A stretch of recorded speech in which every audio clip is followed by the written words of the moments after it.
متاع وقت اور کاروان علم، ایسے لوگوں کی باتیں جنہوں نے وقت و علم کی قیمت کو جانا۔ پروڈیوسر ندا نعیم، پیشکش رفاہ انسٹیٹیوٹ آف میڈیا سائنسز۔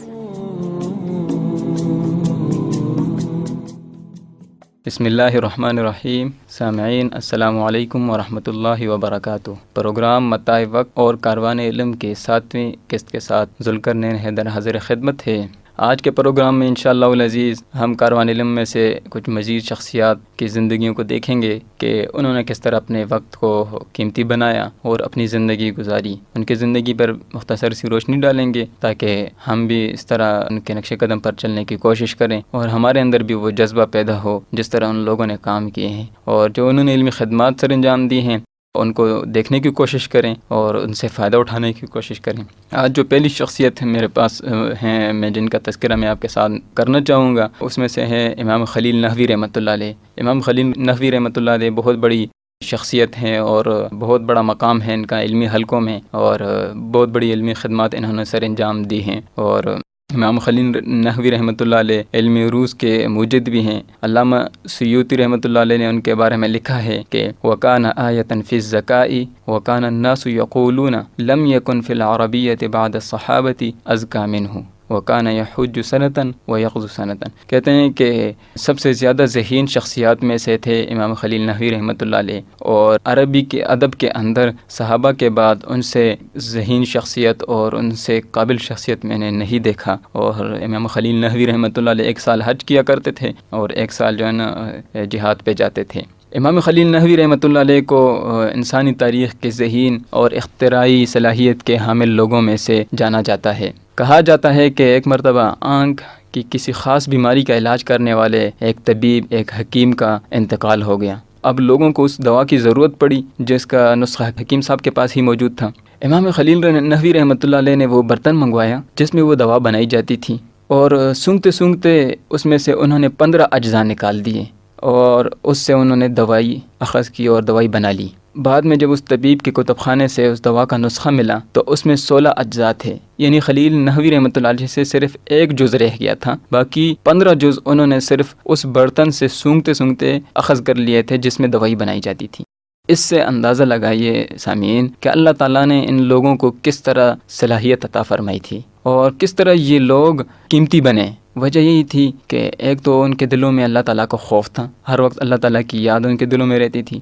دوسری بات یہ تھی کہ مخلوق خدا کی خدمت کے لیے وہ ہر وقت حاضر رہتے تھے۔ تیسری بات یہ تھی کہ انہوں نے اپنے وقت کو قیمتی بنایا اور اپنی زندگی کو اللہ تعالیٰ کی نعمت سمجھا اور اسی میں وہ ساری زندگی لگے رہے کہ اتنی بڑی اللہ تعالیٰ نے ان کو صلاحیت عطا فرمائی کہ بنا دیکھے اور بنا کچھ اس طرح کیے ہوئے انہوں نے اس طرح، یعنی نہ حکیم بھی نہیں تھے، انہوں نے ایک دوائی بنا ڈالی۔ یہ تھی ان کی اختراعی صلاحیت جو کہ بہت بڑی بات ہے، اللہ تعالیٰ نے ان کو یہ ملکہ عطا فرمایا تھا۔ اور یہ کوئی نئی بات نہیں ہے سامعین، جتنے بھی ہمارے اسلاف گزرے ہیں یہ ان کا ایک طرح امتیاز ہے کہ اللہ تعالیٰ نے ان کو ایک بہت بڑی شان بخشی اور انہوں نے مخلوق خدا کی خدمت کی اور علمی کام سر انجام دیے۔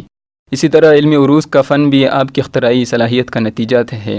علامہ ابن خلقان رحمۃ اللہ علیہ نے ان کے بارے میں ایک واقعہ لکھا ہے کہ ایک مرتبہ امام خلیل نحوی رحمۃ اللہ علیہ گھر میں بیٹھے ہوئے تھے اور عروض کے اوزان پر اشعار کی تقدیم میں مصروف تھے۔ ظاہر ہے کہ پہلے کسی نے یہ اشعار نہ سنے تھے تو ان کو اوزان پر فٹ کرنے میں مشغول تھے تو کچھ بڑا عجیب سا لگ رہا تھا۔ اسی دوران ان کے صاحبزادے گھر میں داخل ہوئے۔ جب صاحبزادے گھر میں داخل ہوئے تو والد کو دیکھا کہ وہ عجیب عجیب سے کلمات پڑھ رہے ہیں، کیونکہ پہلے انہوں نے کبھی سنے نہیں تھے، تو گھر سے باہر دوڑتے ہوئے گئے اور شور مچانا شروع کر دیا۔ لوگ جمع ہوئے کہ کیا ہوا، کہنے لگے کہ میرے ابا جی پاگل ہو گئے ہیں۔ اب لوگ دوڑتے ہوئے گھر میں آئے کہ امام خلیل نحوی رحمۃ اللہ علیہ کو کیا ہوا ہے۔ اب دیکھا تو امام خلیل نحوی رحمۃ اللہ علیہ تو ٹھیک ٹھاک ہیں گھر میں۔ تو خلیل نحوی رحمۃ اللہ علیہ نے اپنے صاحبزادے سے مخاطب ہو کر 2 شعر پڑھے، اور سامعین یہ بڑے ہی دلچسپ شعر ہیں، اور اس شعر میں انہوں نے کس طرح اپنے صاحبزادے کو جواب دیا اور کس طرح انہوں نے نصیحت کی، یہ شعر میں آپ کو سناتا ہوں۔ اپنے صاحبزادے سے فرمایا کہ لو كنت تعلم ما اقول عذرتنی او كنت تعلم ما تقول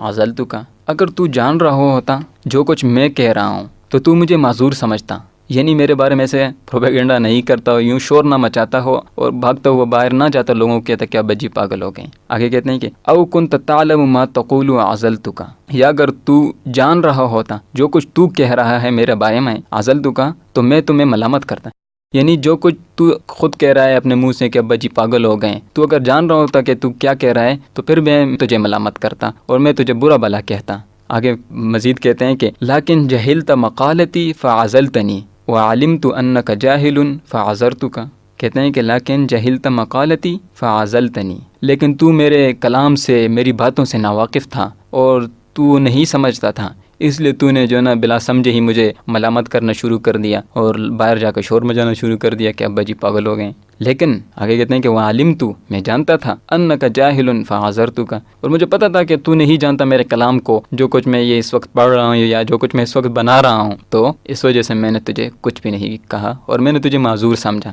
سامعین دیکھیے کہ کس طرح فوراً امام خلیل نحوی رحمۃ اللہ علیہ نے اپنے صاحبزادے کو اشعار کی صورت میں جواب دے دیا، اور ایسے بہترین اشعار کے جس کا وزن دیکھیں کتنا زبردست ہے، اور اس میں ایک جو مقصد کی بات کی گئی ہے کتنی زبردست، انہوں نے ایک نصیحت کر دی۔ یہ نہیں کہ صرف انہوں نے اپنے صاحبزادے کے لیے کر دی، ہم سب کے لیے اس میں ایک نصیحت ہے کہ بلا سوچے سمجھے کسی کے بارے میں ہم کوئی ایسی بات نہ کریں، یا اگر کسی کی بات کو سمجھتے نہیں ہیں تو سمجھ نہ آئے تو ہم یہ کہیں کہ یہ ایسے فضول باتیں کر رہے ہیں، یہ واقعی غلط بات ہے۔ اور اس طرح دیکھیں یہ ہمارے لیے ایک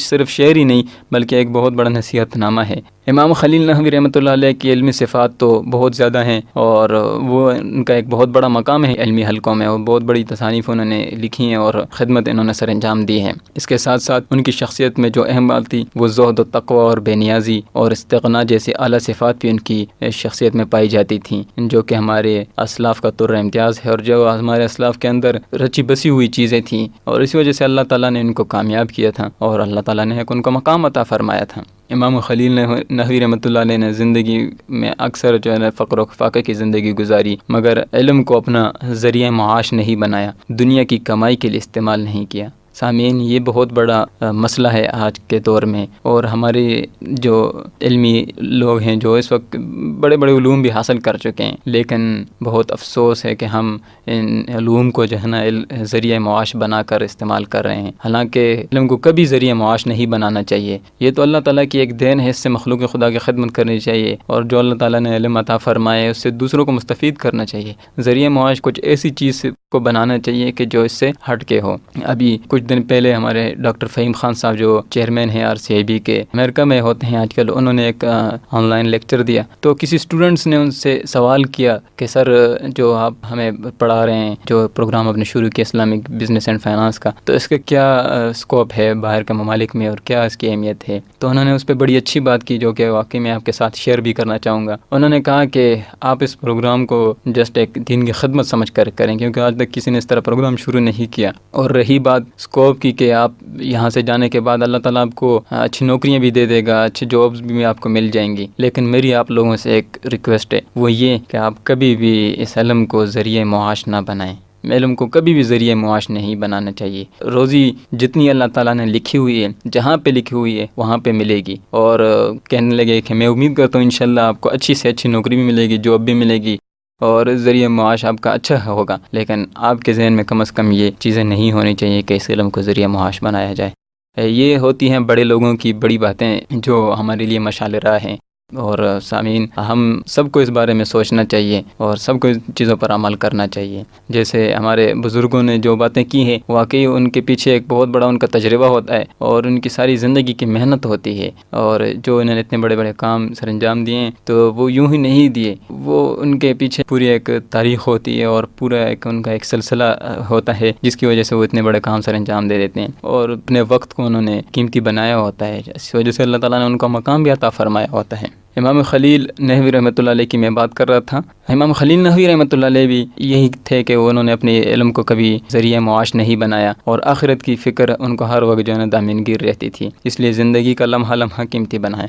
فرماتے تھے کہ اثقل الساعات علیہ ساعۃ آکل فیہا، کہ مجھ پر سب سے زیادہ گراں وقت وہی گزرتا ہے کہ جس میں کھانے پینے میں مشغول رہتا ہوں۔ حالانکہ ہمارے دور میں آج ہمارے لیے سب سے مفید وقت وہی ہے جس میں ہم کھانے پینے میں مشغول رہتے ہیں، حالانکہ وہ کہتے ہیں کہ اثقل الساعات علیہ ساعۃ آکل فیہا، کہ مجھ پر یہ وقت بہت بڑا گراں گزرتا ہے، بہت مشکل گزرتا ہے کہ جب میں اپنا وقت جو ہے نا کھانے پینے میں استعمال کر رہا ہوں۔ یہ ہمارے اور ان کے درمیان ایک فرق ہے۔ اسی وجہ سے تو اللہ تعالیٰ نے ان لوگوں کو مقام عطا فرمایا تھا کہ وہ جو بھی کام کرتے تھے تو اس سے پہلے سوچتے تھے اور فکر میں لگے رہتے تھے کیا یہ کام میں ٹھیک کر رہا ہوں یا غلط کر رہا ہوں، اور میں اللہ تعالیٰ کی ناقدری تو نہیں کر رہا۔ امام خلیل نحوی رحمۃ اللہ علیہ آخری عمر میں ان کو خیال آیا کہ حساب و کتاب کا کوئی ایسا طریقہ تخلیق کرنا چاہیے جس کے سمجھنے میں لوگوں کو دشواری نہ ہو اور آسانی سے وہ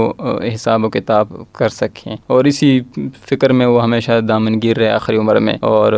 اسی حالت میں مسجد کے ستون سے وہ ٹکرائے اور اسی حالت میں ان کا انتقال ہوا۔ سامعین، یہ تھے امام خلیل نحوی رحمۃ اللہ علیہ جن کا میں نے آج آپ کے سامنے تذکرہ کیا۔ ان شخصیات کا تذکرہ کرنے سے مقصد یہی ہوتا ہے کہ ہم اپنی زندگی کو قیمتی بنائیں، اپنے وقت کو قیمتی بنائیں، اور ان لوگوں کے بارے میں سوچیں اور ان لوگوں کی زندگیوں کے بارے میں پڑھیں، ان کا مطالعہ کریں کہ انہوں نے کس طرح اپنے وقت کو یوٹیلائز کیا اور کس طرح اپنے وقت کو قیمتی بنائیں اور کیا کارنامے سر انجام دیے، ان سے فائدہ اٹھانے کی کوشش کریں۔ اللہ تعالیٰ ہم سب کو اس پر عمل کرنے کی توفیق دے۔ سامعین، آج کے پروگرام کا وقت ختم ہو جاتا ہے۔ ذوالقرنین حیدر کو اجازت دیجیے، نیکسٹ پروگرام میں کچھ مزید شخصیات کے ساتھ پھر آپ کے خدمت میں حاضر ہوں گا۔ تب تک کے لیے اجازت دیجیے۔ السلام علیکم ورحمۃ اللہ وبرکاتہ۔